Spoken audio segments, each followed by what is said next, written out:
It's time for the Young United People podcast with Naisha and Jayden.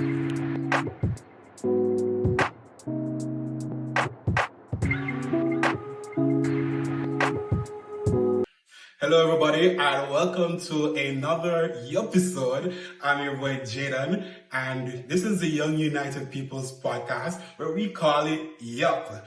And as you can see, Naisha isn't in the building with us today, but remember in that first episode, we talked a little bit about balancing life. And with all the things that we have to juggle, sometimes it's hard for us to come together to do a Yupisode. But I promise you that this Yupisode is still going to be amazing because in the house with us today, we have the beautiful, the talented, the powerful, the amazing minister of the St. Paul's Norwood Church of United Churches, Rev Tara Tyme. Hi, Jayden. Hi. It is so wonderful to be sitting with you, to be a part of this initiative of our young people. It excites me. And I think a part of the excitement is when I look at you, your growth, because I had the joy and privilege of journeying with you through the camp ministry.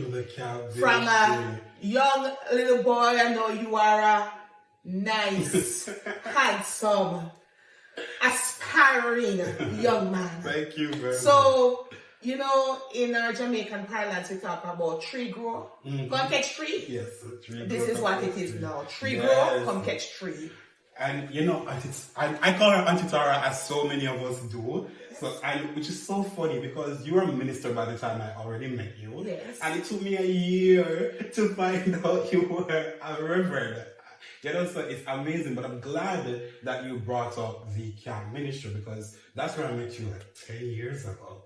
More than that. Yeah. More than 10 years ago. But time is moving so fast. Yes. That sometimes in terms of calculating this precise time, Yes. we get a little off. But in my memory, it's a long time. It's been a long time. Yes. And I just want to say how profound your impact was for me, even at that young age. So my question to you is, what about the camp ministry specifically inspires you to press on?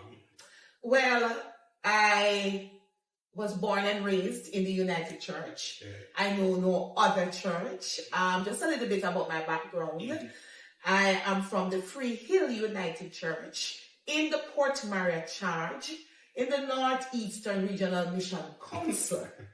So my beginnings in the church, born, christened, raised, growing up in the church, the opportunity to be who I am.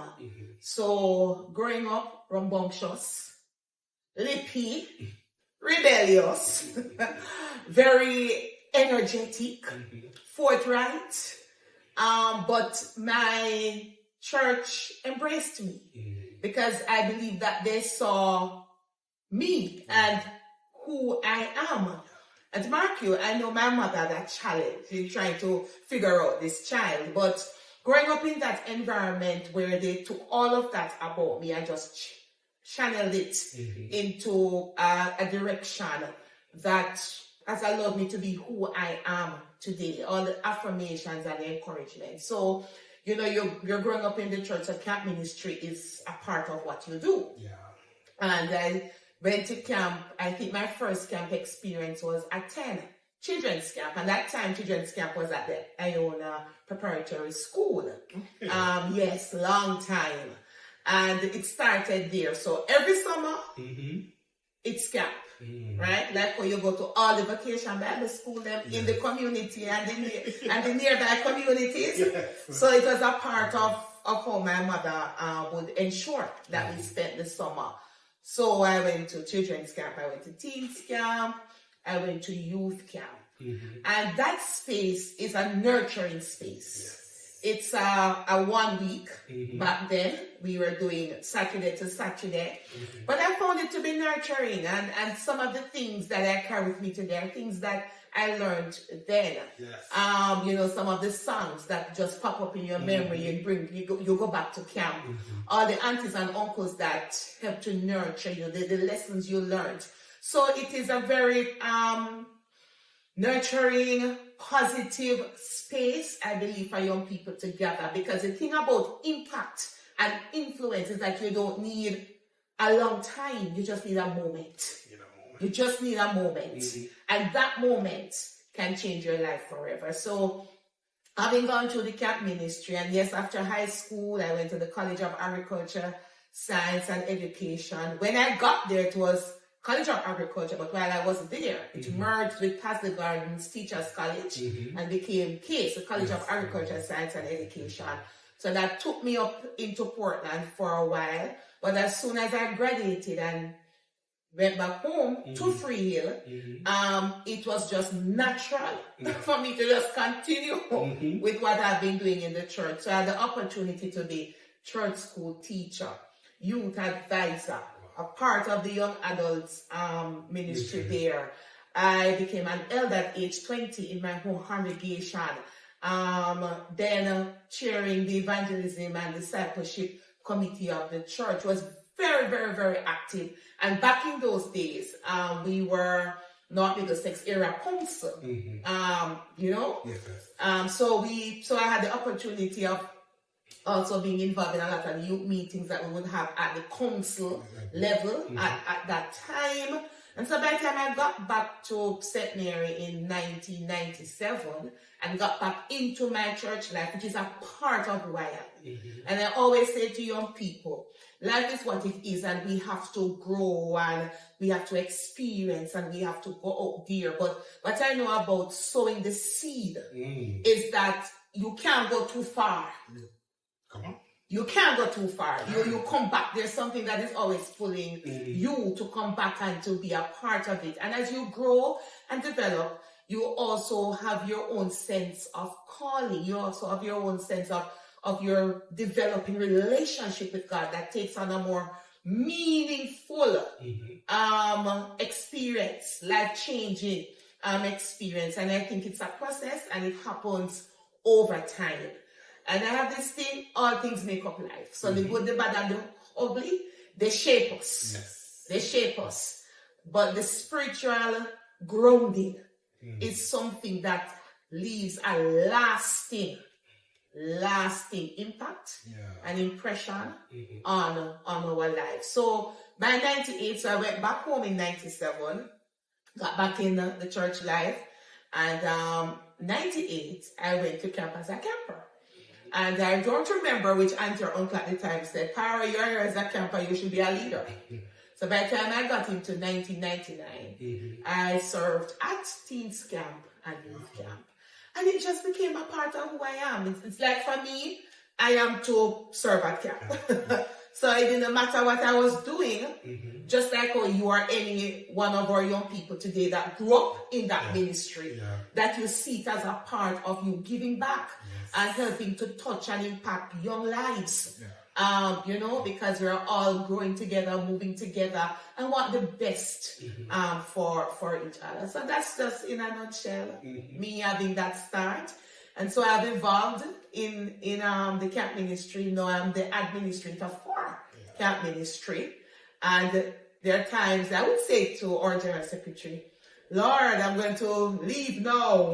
My time is up. But then, not yet. Just a little bit more. Just a little bit more. And I do want to underscore how a week at camp really does go a long way and does plant the seed. I remember one specific year that stands out to me. You were actually camp mommy for that camp that I went to. And it was What a Life. And it was liberty, integrity, faith, and environmental stewardship. See, I can't remember it off the top of my head, that was years ago. But it was just every single thing about that camp was like so specific to what Jayden needed that year. And I was like, it's like one of those moments where I was just like, yo, God is real. Because it feels like it was designed specifically for me. And so the impact that you had with me on a one-on-one through the camp ministry is profound. So even knowing that you're a camp administrator makes a lot of sense. Now you oversee all the camps that happen for the summer, and you have to I guess manage the reins of everything. You know, I have the directors and the coordinators, and they're passionate about what they do. So as a leader, leading other leaders, how do you maneuver the space? You know, one of the things I think a lot of people don't know about me is that I value partnership. I cannot do it without them. Yes. And sometimes, maybe because of my stance, because I think people look at you and they make a judgment. But to know me is to know me, because you have to interact with me. Yes. So just as how you know your Auntie Tara, you're getting to her, Yes. you know. And one of the things over the years is that, you know, when you see that people have that desire to serve, and they're not just serving willy-nilly, but they're passionate too about it, the first thing you have to do is value them and affirm them. And I value all our leaders.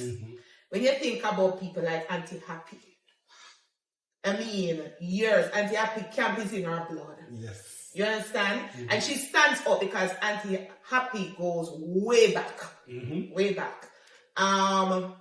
We have current set of leaders coming up over the years, and I just see, you know, we're not at the stage where my coordinators will reach out to me from the end of December to January to say, Auntie, we're going to camp this year because what are the dates? Because we want to book. Yes. Or my leaders have reached out to me and they want to book. And that is just amazing to me, because what it says is that camp is a part of their DNA. And they're consciously thinking about it and putting things in place to make sure that they're there. So you have to just affirm your people and value them. Over the time, you learn to appreciate that people are gifted differently, because none of us come with the full package. True. So you learn to appreciate the different gifts. Those are more effervescent in their expression. Those are a little bit more calm and all of that. You know, over the years, I've learned to value what everyone has to say. Now, it doesn't mean that all that we have to say or all that we suggest, it will happen. But as a leader, you learn over time to value that, this suggestion, it is meaningful, it is significant. It might not be in the know, but it will inform something in time to come. Maybe because I'm young at heart. So, you know, just the fact that we are able to create a safe space, because I think for the most part, on a very high scale, we offer a safe space. And our young people tend to feel comfortable in that space, irrespective of what is happening. Yes, we would have had to deal with situations that, you know, are less than desirable for the camp ministry, like anything else and everything else in life. But we learn to manage that as well. But one of the things about the United Church in Jamaica and the Cayman Islands, this ministry is very critical to the movement of our church. It is. So we will do as best as we can to keep it. It comes with a lot of sacrifice, because one of the things that people don't even know about the camp ministry is that the real cost is something that our campers don't bear, right? So now it's 2024, the current camp fee is 15,000, but when we do the math, our real camp fee would be $25,000. Yeah. So our campers all the time are just asked to pay a fraction of it. Well, on the other end, we have to wrestle and come up with and try to fill the gap. Over the years, sponsorship has waned and a lot of dynamics. But the point is, we're pressing on with this ministry. And I will say that in terms of how you're saying that you can't do it alone, that's something that I've also witnessed in how you operate. Because even as a camper growing up, I saw how you flex with like the Reverend Francis and the Reverend Ray, and how that support you guys give to each other throughout the week. Now, generally speaking, who are some people that you, I guess, could acknowledge as your support system through ministry and leadership? Okay. My biggest support system is my mother. You got mommy? Yes. June Tyme from the Free United Church, Mama June. Everybody knows that I am very in love and passionate about my mother. And my father of blessed memory, Rev Tara Tyme. So even though Daddy was an Anglican, I saw what it did to him when he learned that I was going to candidate for full-time pastoral ministry. I did not know how to tell him. But when he learned otherwise, he came to the house that evening and he said, I can't believe that you didn't tell me you're going to be a pastor. And then he said, I have my own bishop. Well, he's Anglican, so he'll understand the language. Yes. But both of them, Daddy has his own way. But I shared with a friend of mine that when I candidated for ministry, one of the advice that my mother gave to me, take care of the people and they'll take care of you. And she has just been there in all sorts of ways. So, that's from the parental side. My siblings, I know my siblings struggle because they have to give me up. I know I have to find a balance to make sure that they know that I am there for them. But I have my home church, as I said, because I had the opportunity, even as a child, to be able to lead church school. You can imagine a 10-year-old child, and your teacher says she soon come back and say, I'm to teach a class. What do I teach? You just repeat the story. Yes. So I remember people like Patricia Boyd. We call her Miss Jill back home. People like Gloria Walker. So many of them that in my home church, they have inspired me as I grew and developed. There's one lady in particular that when I used to teach, because I was a teacher before. So when I left Case, I taught at Iona High School for 3 years. Okay. And then Principal Mrs. Morgan. I remember when I was walking across the field one day, and she called me and she said, do what you need to do because this is not the place for you, God is calling you. So, I remember her as a leader who saw in me, and she did say, I am struggling to let you go because you're one of my best teachers, but I have to let you go. So, from that end, I think about once I started my training, people like the Reverend Dr. Louis Williams of blessed memory and his dear wife, who is dear to me, Joyce Williams.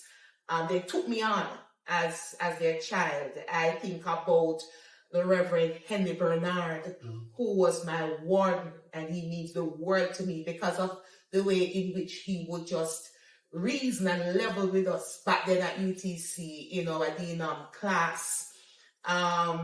In my internship, here, people like the Reverend Dr. Colin Cowan, who was my supervisor then, and part of how I operate as a minister was under his tutelage.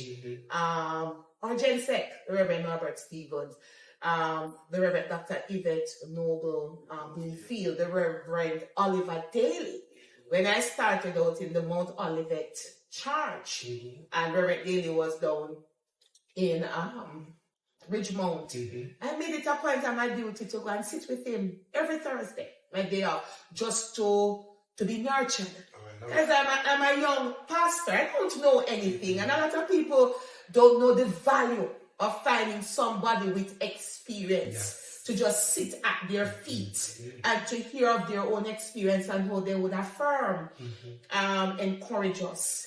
And then I have Mrs. Janet McConnell, who we are sisters because we grew up together. We're from the same place. We got separated, but you know what brought us back? This very same United Church. Many years ago, and we have not left each other. And all the places that I have served, because I form relationships. The people are like my family members. I don't know if that's a strength or a weakness in one, but Mount Olivet Church, they received me as a young pastor. I spent 4 years with them and they shaped me. So they worked with me you know, and I made sure that I tried to do right by them. You know, they were very nurturing and caring. And mark you, when I made my mistakes, they found loving ways to say, come now, Rev, this could be done so and so. So I will never forget Mount Olivet Charge. Mount Olivet, Spalding, Baileyston, dear to my heart. Then I had the opportunity to go to Cayman. Different context, different nuance, but 5.5 productive years. You served in Cayman. Yes. Tell me about that.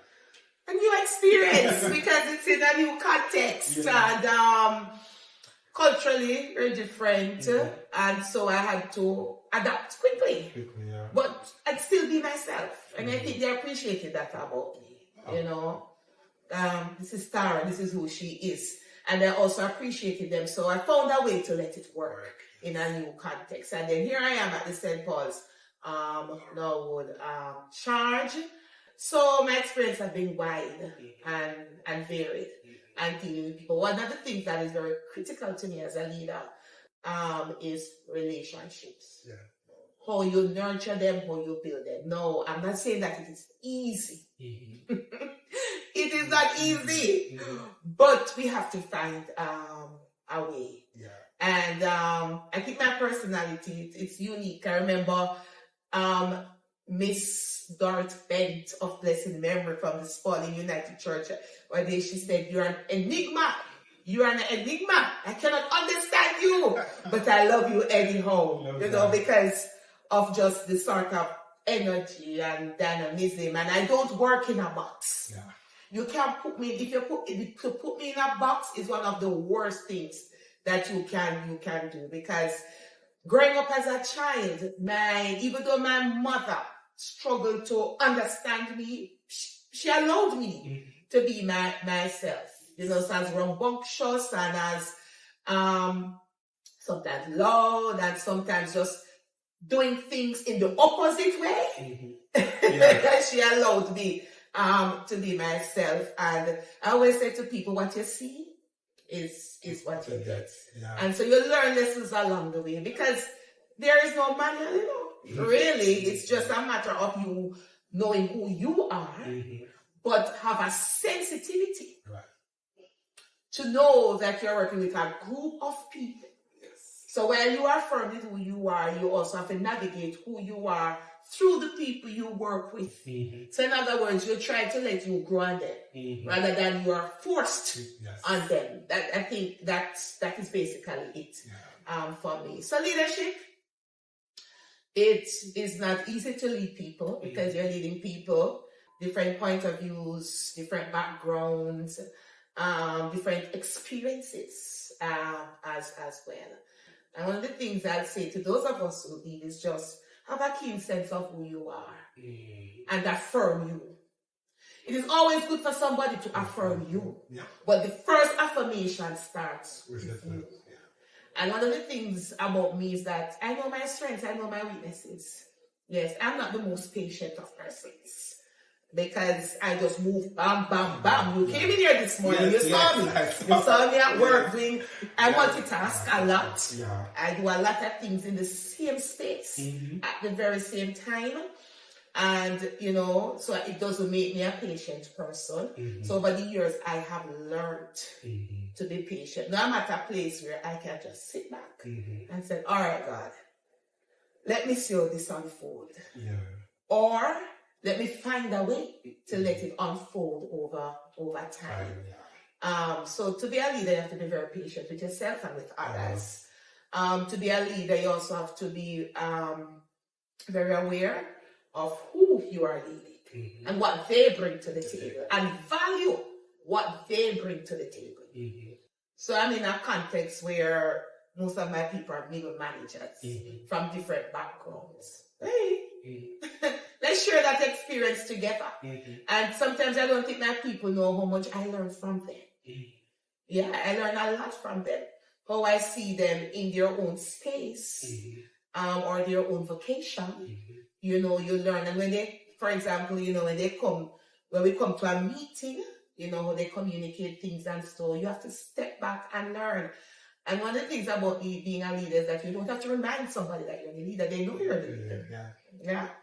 So it's just a matter of you just being who you are and having the sensitivities and the sensibilities. Right. And to have a teachable spirit. A leader must have a teachable spirit. And a desire to be taught. Yes. And that is something that I have. Yes. Because I don't know everything. But also, a leader also has to be a student of life and a student that seeks to develop personally and vocationally or professionally. Right. Because the world moves so fast. So you have to upskill and retool. Yeah. So that you are current. And I find that when your people recognize that you're always seeking to learn, you're always seeking to know as you are teachable, then I find that they listen to you more because they have some confidence. So don't get me wrong, I'm not saying they don't have confidence in us as leaders. But I think they appreciate when they have a leader that is striving. And it's evolving as well. Right. And evolving. Perfect word. Yes. Let us paint the city red at Youth Convention 2024 on May 5 at the Montego Bay Convention Center, where we will come with our praise, we will come for the outpouring, and we will enjoy the fellowship as youths from across the island of Jamaica come together to send up some praise to the Almighty Father. See you on May 5 at the Montego Bay Convention Center. You have to be there. So you brought up needing to be a student of life and to expand your skill set and stuff like that. And a little birdie told me that you're currently studying. Yes, I am. How is that going? You want to tell us a little bit about that process? Yes. So I consider myself to be bivocational. Okay. I am a teacher. And I'm a pastor. Okay. Yes. I am passionate about teaching and let me say preaching, teaching, right.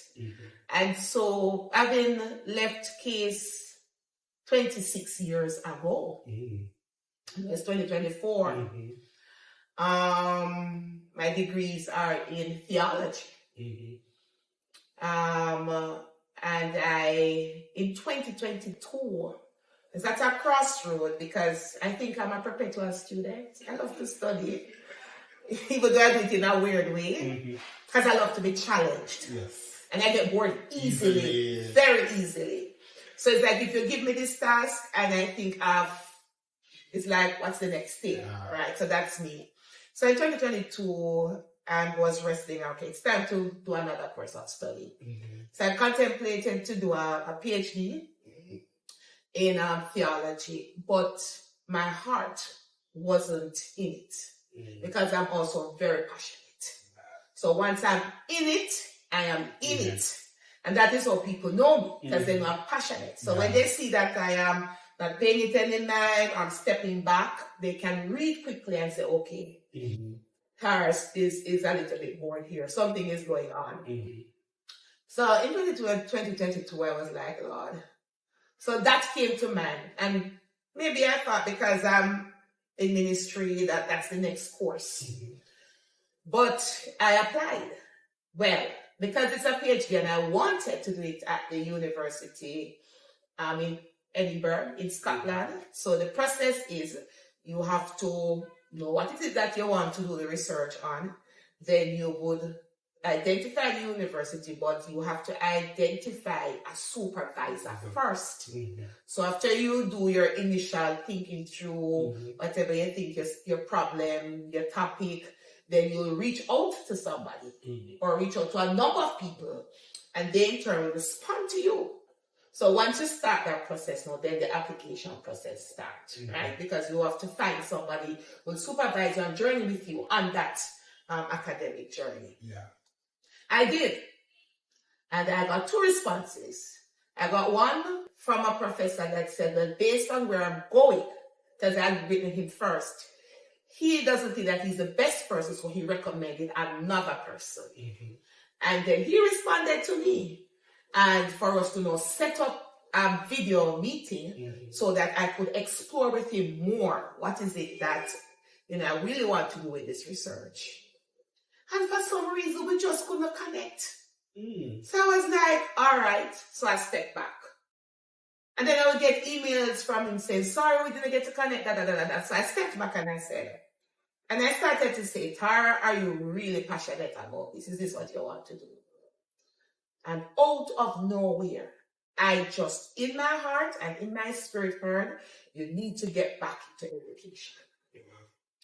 And I believe, I don't know, I serve on school boards, and I'm always involved in education in some way or shape or form. And I don't know if being involved in that way would let me see what's happening, the students, education on a whole. And the thing was just burning in my heart. So I'm like, okay, where do I go? So I started to explore. And so the Vocational Training Development Institute, VTDI, they do a postgraduate diploma in education and training.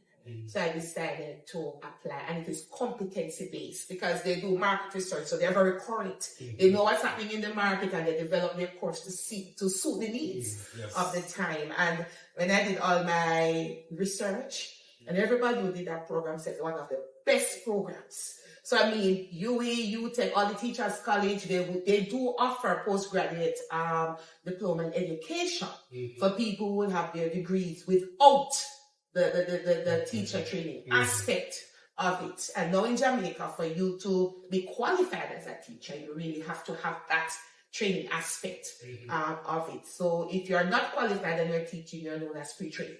But once you're qualified, you are trained, right? It has a lot of implications. I applied. Quick stick I heard from them. And they said that they needed my transcript from UE.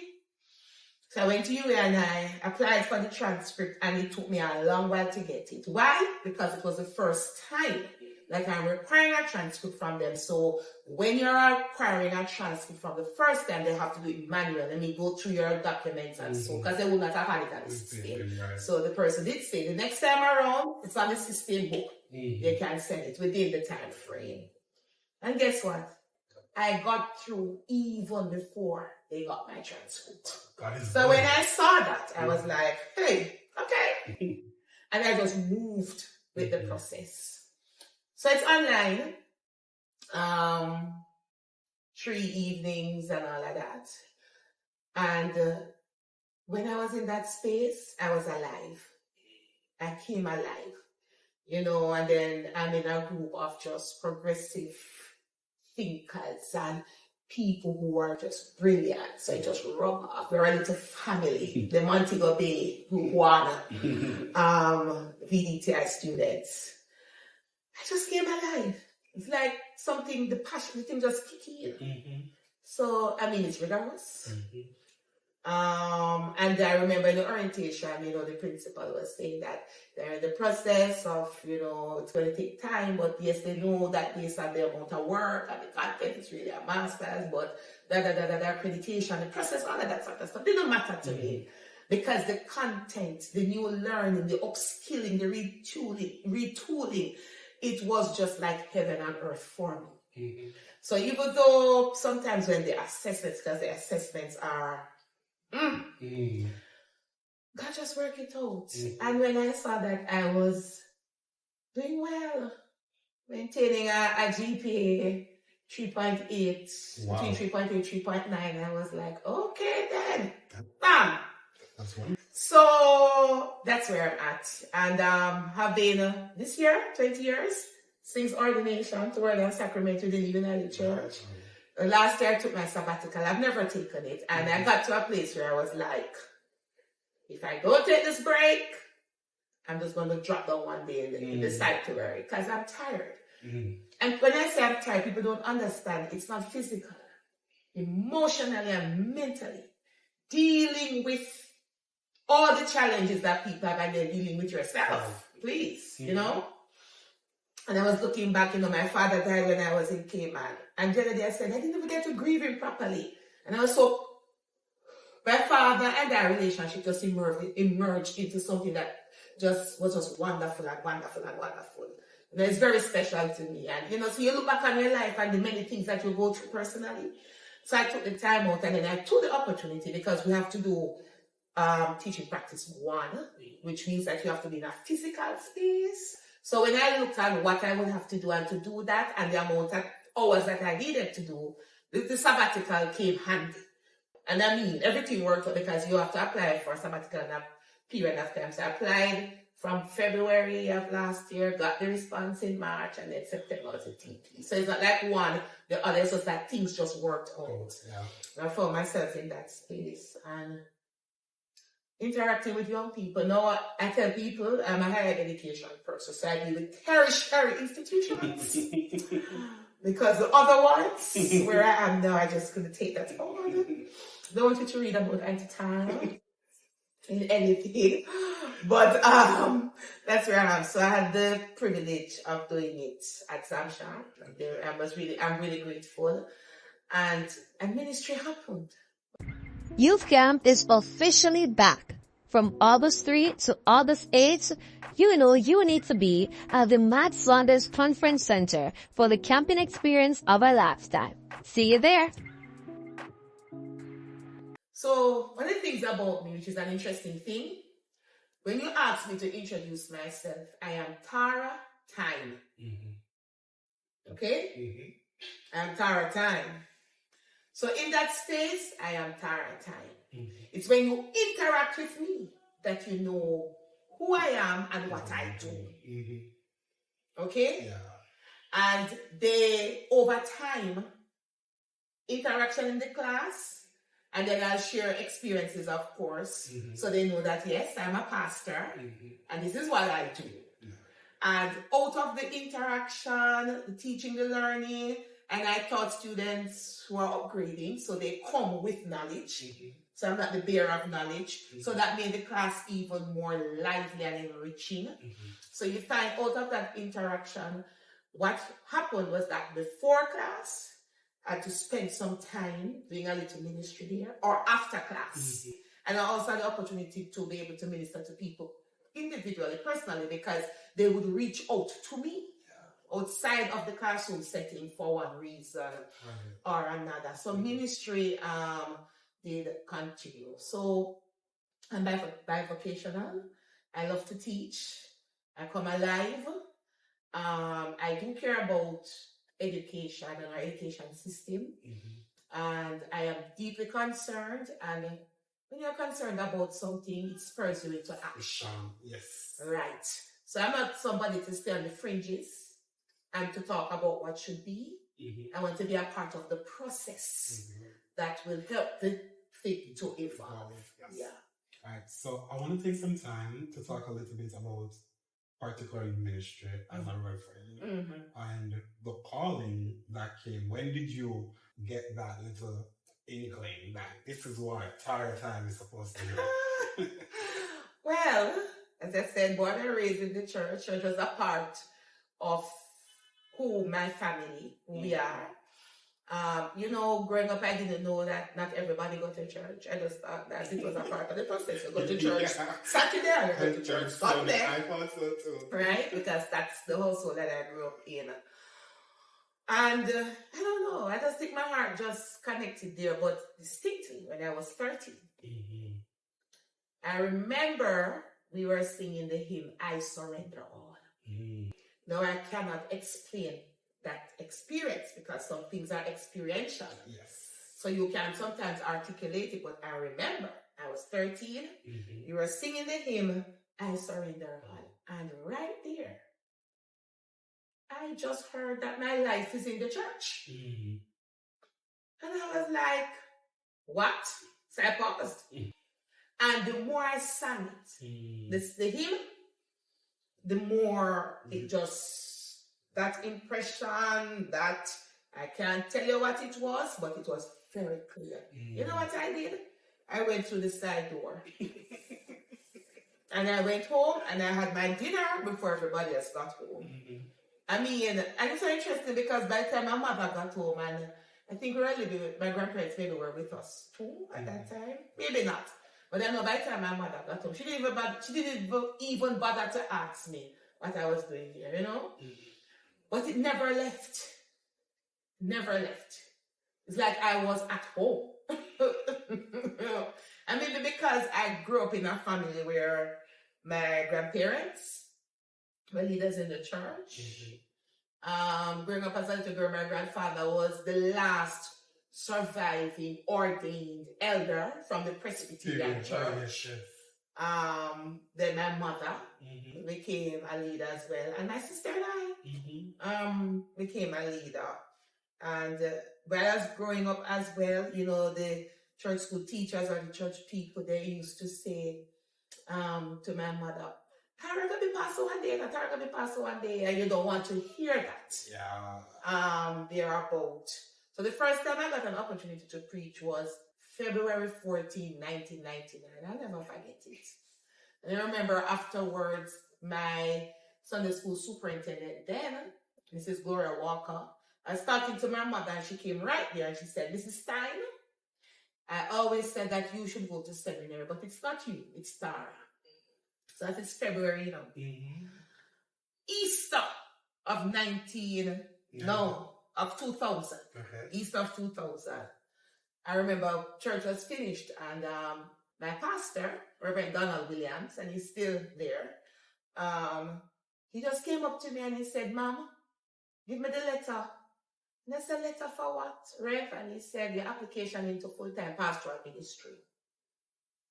I was so annoyed. Can imagine. But I went home and I wrote the letter. Wow. And I gave it to him and the process just followed. So between April 99, by September, April 2000, by September 2000, I was at UTC. Wow. Just like that. Yeah. And I just continued with it. Yes, you have your wrestlings, you know, to say, is this what I'm supposed to do? All of that sort of stuff. But because I remember, even when I was UTC, and Reverend Bernard was my work, I remember going to tell him that, okay, after training, I don't want to be a pastor, I'll do something else. And he just looked at me and said, pick, go sit down. You know, that sort of thing. Yeah. So when you have the people around you can see it in you, you can see it in yourself. So that's how my journey actually started. Now, growing up in the church, I didn't know about women versus men, or whether women should or shouldn't, because in my home church, that was not a conversation. No, people just served, whether you're a man or a woman. So when I got to seminary, because when I got to seminary in 2000, the Reverend Dr. Louis Williams, he was the acting president and he was also acting as our ward. And I remember we would have denom class on a Monday morning, all the denominations at UTC, and on a Thursday we would have denom fellowship. So on this particular Thursday evening for denom fellowship, usually I'm early. I don't know time. I'm always early. So I got there before my other colleagues. So it was just here and I in the room, and he said to me, Miss Tara, you know that some church don't want no woman to preach to them. So I was looking at him strangely, because as I said, growing up in my church, we had females who come and preach, men, no issue, no big deal. So he recognized that this was new territory for me because I had no idea. And then he just started to engage me on it, on the broader concept of it. And he just affirmed me. He said, I know you are here because God has called you. And you have sensed that call. And the other thing I'm confident about is that you know who you are. So while the challenges will come, I think you'll stand. And even then, so finished training, did my internship at Federal United Church, left there, and became the first female minister at Mount Olivet Church. I know in that process, it wasn't so much that I was a woman, but sometimes people have these constructs that they expect you to look. So I remember my colleague, the Reverend Eugene Bonner of blessed memory, who was the interim at the time. And he called me and he said, two of the congregations are okay, but one says I don't wear a hat and I wear pants. So he said to them, make up your mind. You want a pastor, you don't want a pastor. Because if you want a pastor, not eventually, he said that and they just, because the other two, I don't think it was either here or there for them. And even people had their personal challenges with it, I think they were open to see where this will lead. Because it's a church in existence for 170 odd years. And having its first female, it is something to see how it would unfold. Yeah. And even when he said it to me, about, I said, okay, it's all right. So once I get there, we'll form a relationship. I don't think it will be an issue. So I said, so done. Yeah, so because you do what you're called to do. And you're mindful that this is new. So I'm not one of the females who will push back. I am like, let me be, and you will see. Yes. Let me be, and you will see. That's it, right? Because what people don't know, they judge. That's true. What they have never experienced, they judge. Until they have an experience that would allow them to see differently. I know the challenges with female in ministry. The pushback oftentimes come from the females themselves. And sometimes I wonder, because in my experience, and even when I was in that very same church in Mount Olivet, one of the leaders in one of the congregations, he was privileged to be at another United Church that had a female. So he had to interact with two female ministers. And I remember him vocalizing and saying, wow, he's thanking God for this experience, because the approach of a female is different from that of a man. And he's able to appreciate both. And he's also leaning more, if he had to make a choice, he'll choose a woman because of just the approach, the nurturing, the caring, the listening. And he's not saying that the men did not do that. I think he was just saying, boy, you just have to appreciate men and women for what they bring to the table. So in my own personal experiences, yes, there have been pushback from many different places. Interestingly, nobody coming to my face to confront me, but you hear the rumblings behind. And I don't have the time for the rumblings behind. Come and speak with me so we can have a conversation. And sometimes I find it silly, because I have to laugh and say, really? Yeah. And then when you are able to think through things, you just recognize that people speak from where they are. Yeah. And sometimes our scope may be narrow. Her perspectives are yet to be broadened. And all like that. So you meet people where they are. Thereabout. As a woman, I know who I am. I know that I have been called. That's the only reason I am here. Because ministry is not something you go and pick and say that you're going to do. I tell anybody that. If it's something that you pick or choose to do, you will be out quicker than you came in. Because this thing is not for the faint of heart. It's not for the faint of heart. You find yourself going through mixed emotions, because you give and you give. And sometimes people let it seem as if you're not giving anything, and you're like, the only thing left for me to do is let Jesus sacrifice my life. That sort of thing. You find that even within the circle of ministry and church, people are just people. So you find the very things that you wrestle with on the outside of the church, you wrestle more with it on the inside of the church. So I do have my disappointing days, because sometimes you have some experiences that cause you to think and like, wow. So what I find a lot of times is that people don't take the time to get clarity. So I have a difficulty when people use an assumption or a perception and make it to the truth. So I call that being reckless with the truth. Yeah. And it can be disappointing because where it comes from most times are persons who you expect to know better and do better. And as I said earlier, that because I do not operate in a box, and I know that my scope is broad and wide, my perspectives. So sometimes the wrestlings come there because the lens through which I may see something, you don't see it that way. So I have to step back as a leader and say, okay, let me try to see. Let me try to hear. Sometimes you have to just step back, you know, because it comes with the territory. But I embrace who I am. I'm Tara Tyme, daughter of Lloyd and June Tyme. And very colorful in nature, very passionate, energetic, very expressive in nature, but also sensitive, very caring. My heart is very soft, and people don't know that about me. I'm the first person to help, to run to you. If I can help you, I'm going to help you. Thereabout. Even if it means I'm doing it also personally. There. And I just connect with people. I identify people's pain and I identify people's struggles.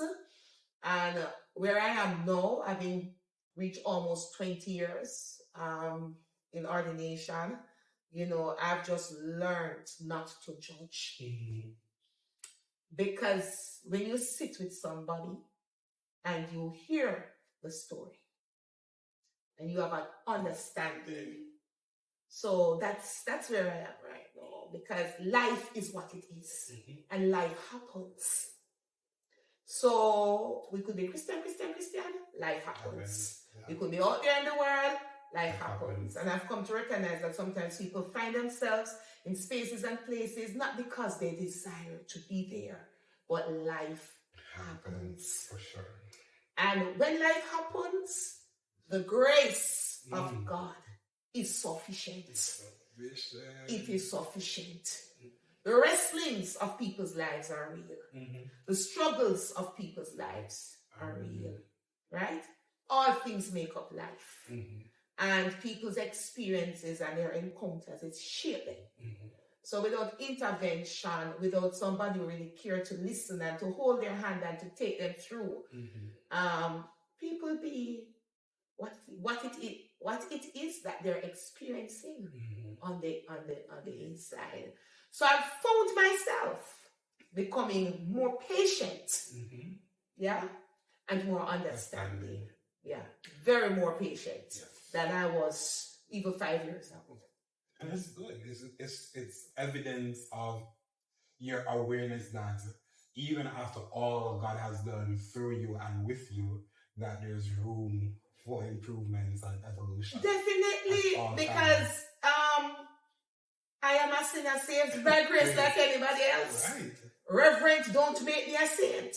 Say that again. Reverend does not make me a saint. And it's so real. It puts me in a position to be human, to be able to feel and identify with people. And I know people put the markers and the barriers on us, and they have these high expectations, and rightly so. I have no problem with the expectations, but at the end of the day, I am a human being having the same challenges and the same struggles that people will have out there. And so I make sure that I have accountability partners and people that I can be my true self with, and it's neither here nor there. And I've been blessed to have what I call my spiritual mother. Her name is Doreen Gordon Chambers. She's a lay person, but somebody who has been through fire. Somebody who has met the Lord at various places in her lives, and now the Lord, in her life, the Lord is using her to help other people. I have my mother, Lay Pastor Maxine Jones, Lay Pastor Andrea Allen. They're my two current persons in this charge who are lay pastors as well. And, you know, I have people around me that I can talk and vent and just be myself, and they understand me. You know what I mean? That I'm running off, I'm leaving the ministry or anything. And those who know me well know that I have to get it out my system, but then I'll always come back to the place where I ought to be. And I think when you're doing yourself, and you have to be also doing other people, that's how you learn patience. Yes. I empathize with ministers heavily. Because one of the concerns that I've recently, like, I realized I've never seen a minister go to the altar. And I realized that at Day of Fellowship, because at Day of Fellowship is where a lot of ministers are in the audience. And so I remember asking a few ministers the question, if you're in the audience and the word is just hitting and you feel the need to go to the altar, would you? And all the ministers I've spoken to so far have said nah.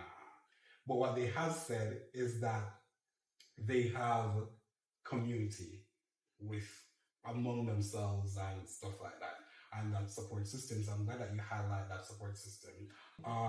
One, what is your take on that? Because I see you're looking a little bit. No, I mean, I have no problem going to the altar. Okay. I will go to the altar because the altar is that place, for me personally, where I just meet God again. And depending on what is happening in my life, depending on what I'm wrestling through, I use that space. So you're not shaken by the perception? No, because people go to the altar for various reasons. What if I need strength? Right. What if I'm wrestling with a case to help somebody and I just need that extra strength to be able to navigate it with wisdom, you know, so that somebody can be empowered or delivered, all of that sort of stuff.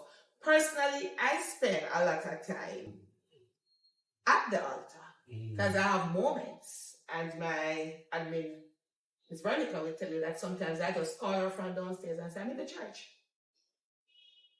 So I just sit there at the altar in that quietness and that space. So I close the church and I'm sitting there, just at the altar. Sometimes I'm praying, sometimes I'm just reflecting, but I just need to locate myself right there at that time, thereabout. So I do have my moments, because one of the things I cannot forget as a pastor is my humanity. I am a human being.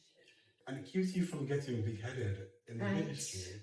And so I always say to people, you know, when I go in a room, I'm a middle to the side person. I don't like the back.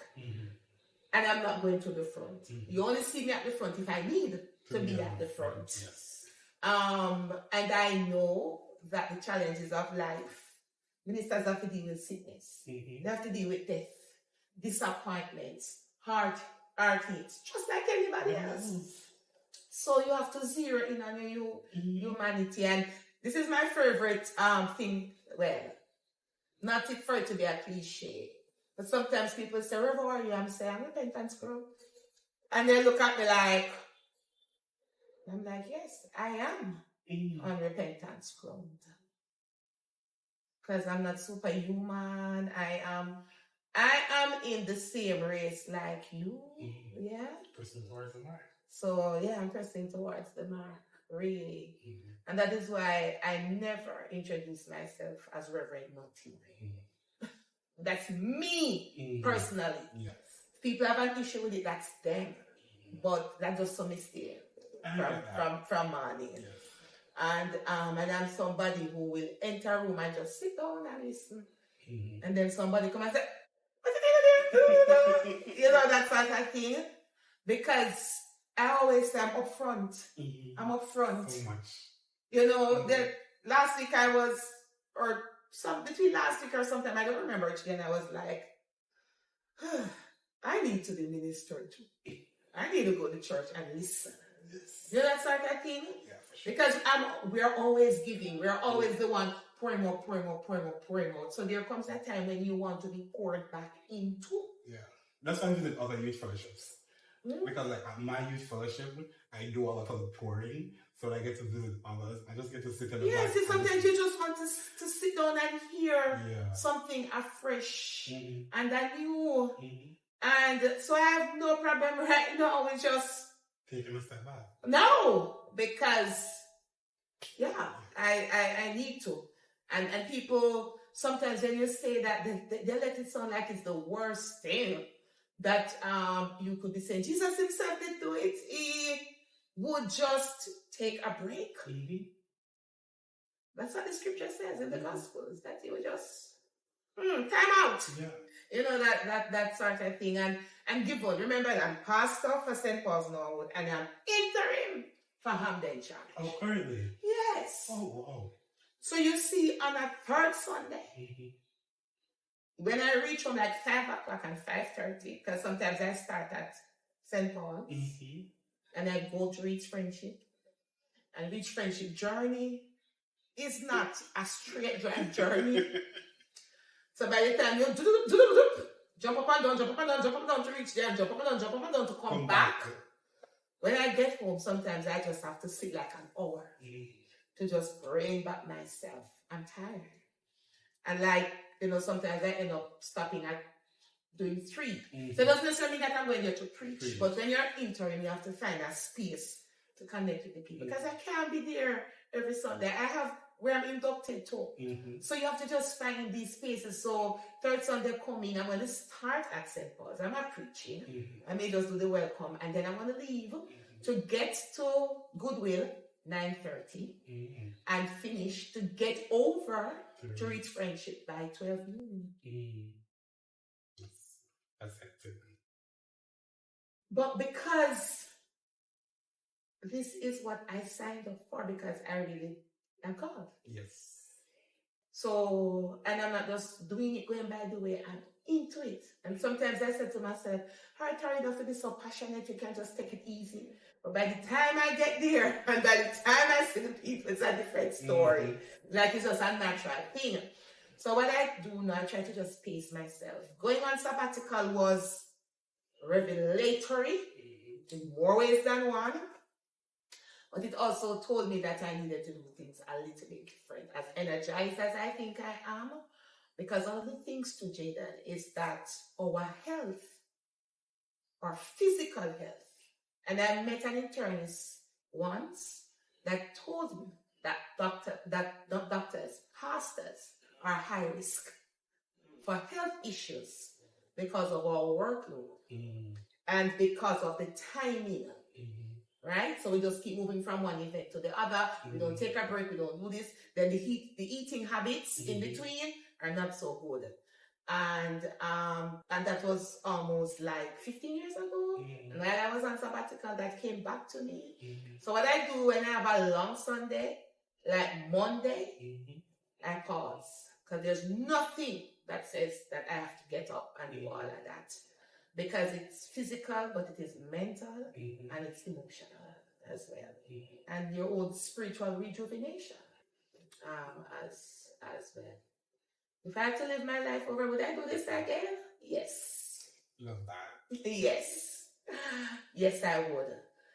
But I think another piece I would throw in it would also be medicine. Because I'm scientific, It's doing ministry that has taken me into the arts. Yes. But going to school, I was a science person. And maybe that's one of the reasons why my grandfather, after the grandchildren started coming, he would say, this one going to be the lawyer, this one going to be the doctor. So I was earmarked to be a doctor, right? So I'm very scientific as well. So I love to investigate and I love to solve things. So I am a mystery movie person. I love to solve mysteries and all of that sort of stuff. Very, breaking down things and working it out. I had to learn to read and process things because I shifted to the arts and all of that sort of stuff. So maybe that's the other piece I would throw in there. Yeah. It's never too late. No, I'm not going there. I'm not going there. Okay. I'm not going there. I'm nearer to my generation now, so that's too much. Yes, thereabout. But I would, because I just think, I did not choose this. It chose me. So I don't think I would have a choice if I should live my life over again. And amidst all the challenges, I get great joy. And let me tell you what gives me joy in ministry right now. My children. My children. And I say to our church, put everything you have in your children. Because that's what happened to me as a child. My home church put everything they had in me. And I'm doing the same thing with my children. So I just love to affirm them and speak to them. And sometimes our members and friends within our church, they don't treat our children the way that they ought to. And that is something that can get me very cross. Because we don't understand how we shape that child will determine. Now life has its anomalies, and you can shape one pitney so much, but you know, things can happen and then divert. Yeah, we're not, but again, that seed is planted. And let it never be said that seed is planted. Yeah, that they went the other way because we dropped the ball. Right, because we shouldn't drop the ball. Let somebody else drop the ball. But I believe that the church should be embracing and nurturing and affirming of our children, because life has changed, and some of our children, if we should go into their spaces, the only place that they'll feel love and a sense of belonging and a sense of community is in the church. Because they don't have it at home. They don't have it at school. They're just there. That's true. They're just there. We've spoken for a while, and I do have a million more questions that I want to ask, but I know we need to wrap. Yes. So I guess my final question for you is, what is your dream for youth ministry? You know, my dream for youth ministry is that our children and young people themselves will recognize and know the value that they have in locating themselves in a church. Because people are people everywhere. And I know people talk about the church, hypocrites go there, but yeah, it's a place for hypocrites too. Because that's where we have an encounter, I believe. Or we can have life-changing experiences, I believe. And I want young people to know that the church is not a bad place, right? I was a typical teenager, a typical person growing in life. Yes, I grew up in a home where we were sheltered in some ways and not exposed to some things, but at the same time, I was allowed to be myself and to express myself, okay? So I want our young people to understand that they can have the same dynamic, rich experience that they think they're having out there in the church as well. And I would want for our members and friends of our church to just embrace our children and young people and walk with them. Walk with them. When they're wrong, we have to find a way to correct them.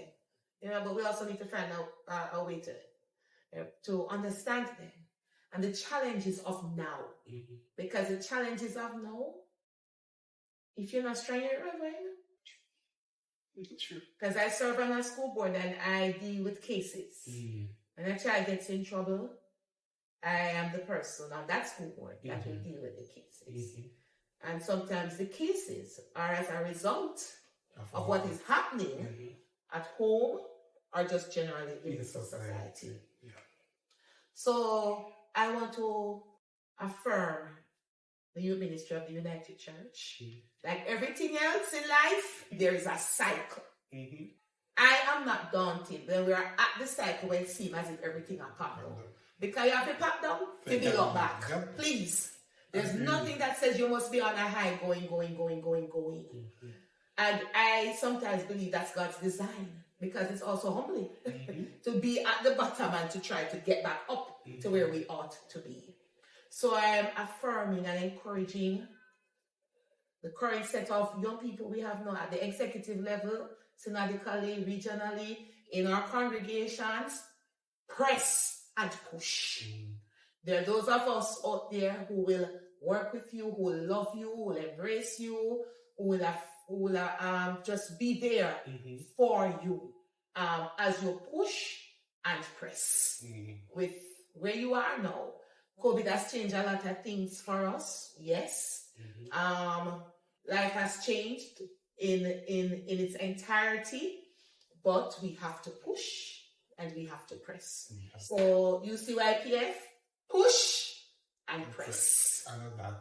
So that's the word for today, is to push and press. And thank you so much, Auntie Tara, for spending the afternoon with me and just like pouring into me. You know, it feels so good to sit next to you, right? Oh my God, I'm so sorry. But that's okay. It's okay. but it feels so good to hear your journey and hear what brought you to where you are from, and to hear your motivations and what moves you and inspires you.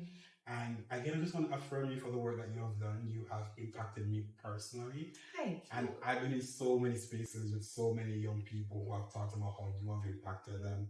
And I'm telling you, you will never know the full extent of your impact. Well, that's what it's supposed to be. True. You know, you're supposed to know that you leave that mark, and that mark will inspire all of you to go and leave your mark. Yes. And that's very much what has been happening. So thank you. And may the glory continue to just bless you. Continue to lean on him. Stay at the feet of Jesus as you pursue him, because it is through that which you have made your mark thus far. Thank you, thank you, thank you. I thank you guys so much for watching. I hope that you guys feel fulfilled, feel rejuvenated to continue in your roles as leaders, in accepting the calling that is on your life, and to push and to press on. Thank you guys so much for watching, and we'll see you next week, Friday. Amen. Bye. Bye.